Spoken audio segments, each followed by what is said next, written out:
Hey, welcome to episode 3 of Problematic Thoughts, a handsy comprehensive exam podcast. I am your host, Lindsay. Today's podcast is about the pathology of blackness and the culpability for urban decay.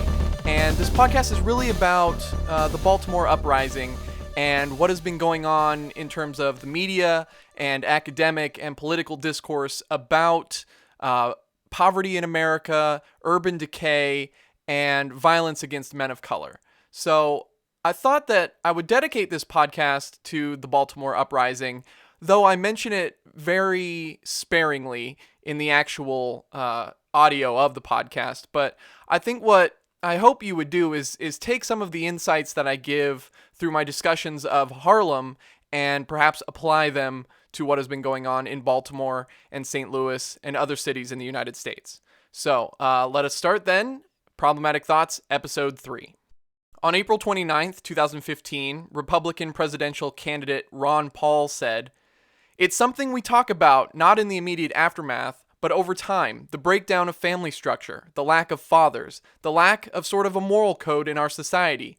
This isn't just a racial thing, it goes across racial boundaries." And he said this when he was assigning culpability for the Baltimore Uprising and the violence perpetrated by people of color and protesters and those who are living in poverty in inner city neighborhoods. And you can see that he's blaming the lack of family stability and specifically the lack of fathers for violence in these urban communities. And what Ron Paul is engaging in is a long history of blaming black fatherhood for the problems of urban decay.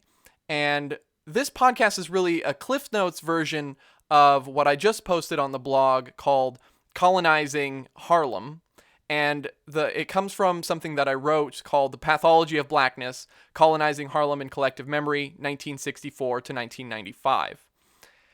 In 1965, Daniel Patrick Pat Moynihan, a sociologist then working for the Office of Policy Planning and Research in the United States Department of Labor, wrote that racial and economic inequality suffered by African Americans in ghettos like Harlem could be attributed to, quote, "the fundamental problem of family structure.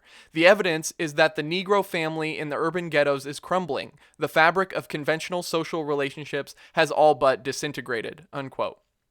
Moynihan was not the first social scientist to put forth such a claim, but the combination of his position within the U.S. government, his official capacity as an advisor to President Johnson, recent riots in Harlem, and the burgeoning civil rights struggle catapulted Moynihan's formulations into the national spotlight, quickly making the Moynihan Report one of the most infamous and controversial documents of the era.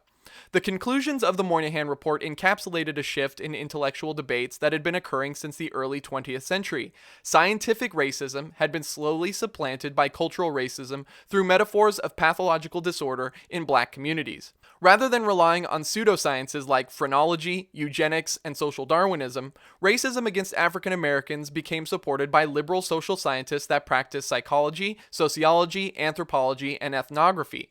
At the center of their concerns were the deteriorating inner-city communities like Harlem, a neighborhood that had become the symbol of black culture following the Harlem Renaissance. Thus, I will argue that the African American people of Harlem were treated like a colonized population because Harlem came to represent the quintessential American ghetto based on the belief that black poverty is a pathological condition. Intellectuals and the media, both black and white, have been complicit in institutionalizing a collective memory of Harlem that renders it the center of black pathology as well as a metonym for all other American ghettos. Relying on discourses justified by the patina of scientific legitimacy, social scientists have constructed African Americans as inferior others, reminiscent of the British treatment of Indians and Arabs in previous decades. Blackness went from something to be eliminated, suppressed, and conquered to being something to be treated, remedied, and civilized.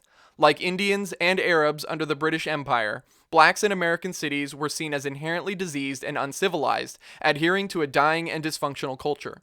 Their inability to rescue themselves from poverty had been the result of the disease of unhealthy culture that not only destroys their ontological well-being, but also their physical health. In particular, the culture of black families has been keenly studied, and the idea that black fathers fail to impart traditional values to their children has had immense staying power in academic discourses. The absence of black fathers and the disintegration of the traditional family in black neighborhoods, particularly in Harlem, became the centerpiece of Moynihan's theories about black inequality. Moynihan was a well-intentioned liberal who sought practical explanations and solutions to racial inequality. In many instances, he declares that blacks had been subjected to 100 years of violence, discrimination, and segregation, and that their resultant social circumstances could be directly traced to slavery and racism. However, despite his intimations that, quote, there is no satisfactory way to measure social health or social pathology within an ethnic or religious or geographical community, unquote, he insisted that a pathology did exist and had to be studied. He attributed this phenomenon to the difference between white and black families, in which, quote, the white family has achieved a high degree of stability and is maintaining that stability.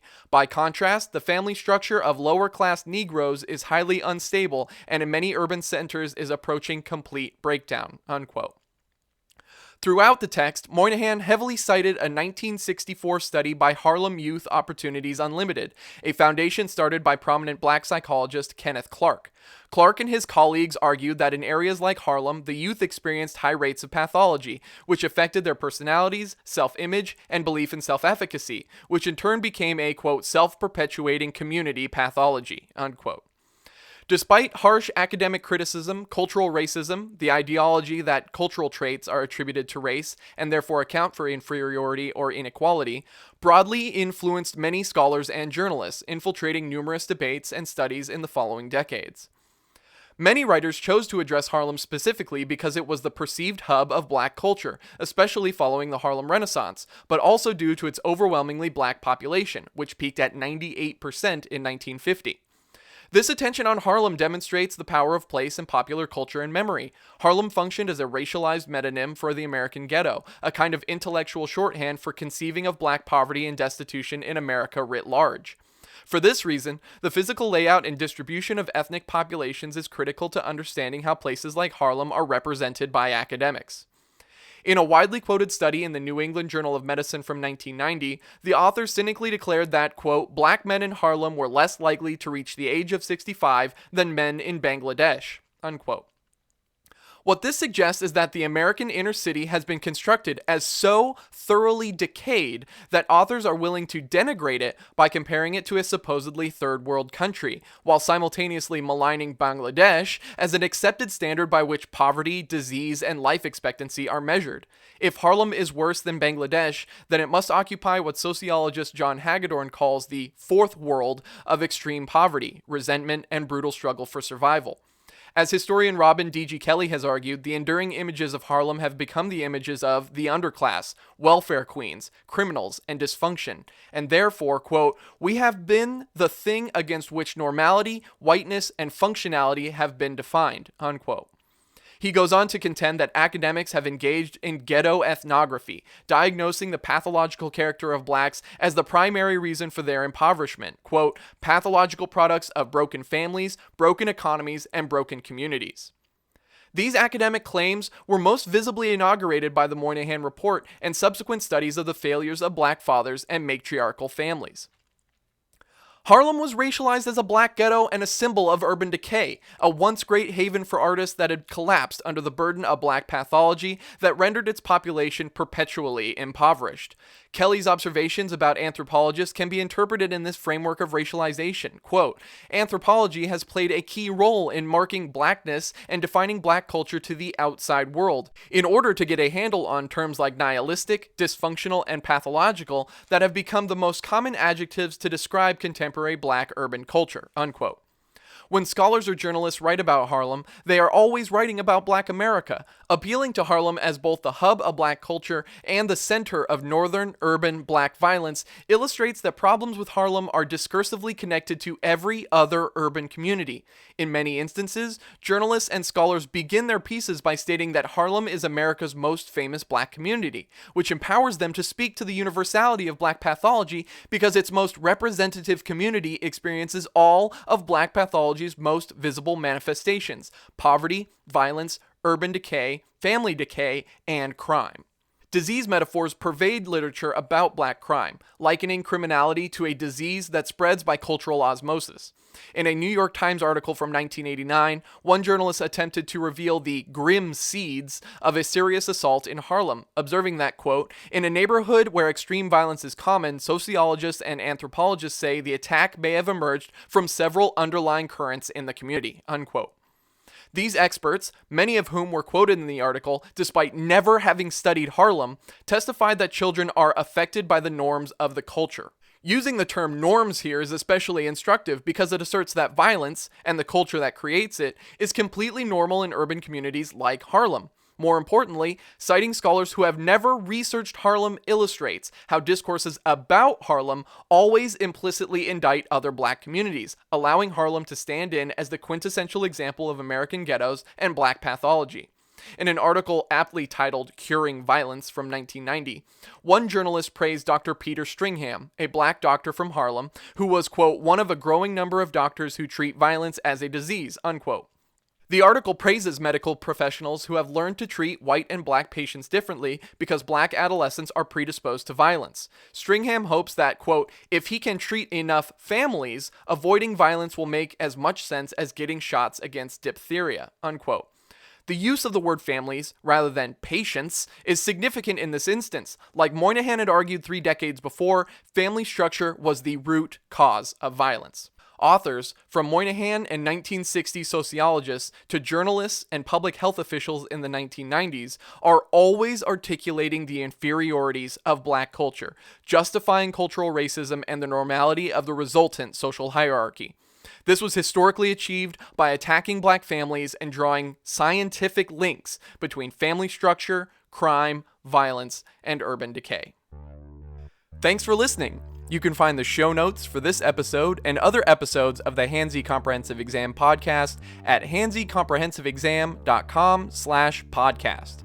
Please let me know what you thought about this episode. Find me on Twitter at ScreaminVegan or email the show at handsycompexam@gmail.com. You can follow my co-host Hannah on Twitter and Instagram at hands_labyrinth. Like the show on Facebook at facebook.com/handsycomprehensiveexam. If you like the music, you can find my other work at soundcloud.com/disciplinary-boundaries. Thanks again for listening, and remember to follow the Handsy Comprehensive Exam blog at handsycomprehensiveexam.com.